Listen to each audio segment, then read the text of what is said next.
Welcome back to Africa 54. I'm Vincent McCory. Now, more than 400 Zimbabwean refugees housed in the Central Methodist Church in Johannesburg face an uncertain future after church authorities ordered them to pack and get out.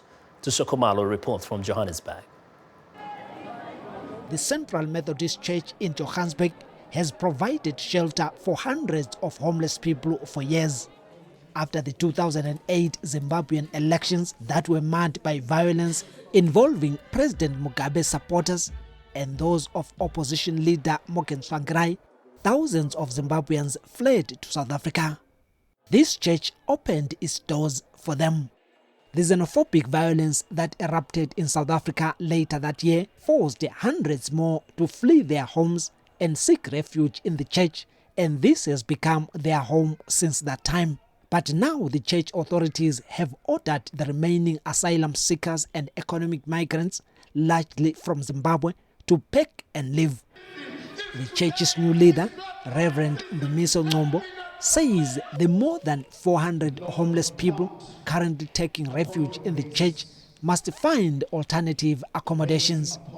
We don't have any plans of evicting people physically, but we'll appeal to people because we have closed that ministry of refugees in the church, like any other ministry that we operate in the church. So we've closed that one and we shall continue without it. With the homeless having been sleeping on the staircases, in chapel corridors, on the floors and all over available spaces, the damage to the once magnificent church has been huge. Noel Muguti, an asylum seeker from Zimbabwe, is one of those still stuck at the church after failing to find another place to go.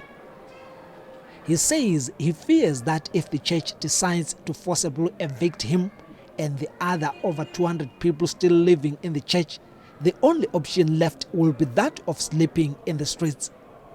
The anxiety is that as a refugee for many years, I'm going to be more by being a destitute, by being homeless. I cannot go back to Zimbabwe. I cannot be in this church. I don't know where I will be tomorrow. But this man, Bishop Paul Verin, who had been in charge of the church for years before being transferred to another one, vows that no one will be evicted without some other shelter being provided. We have looked for alternatives and we have got some alternatives, and nobody's going to be treated like a piece of rubbish in this place over my dead body. This place has specifically been created to give people dignity. It's now not going to enter into anything else. Reverend Khumalo, though, insists it is now time to return the building to its former glory and keep it dedicated to song and praise. Thuso Khumalo for VOA News, Johannesburg.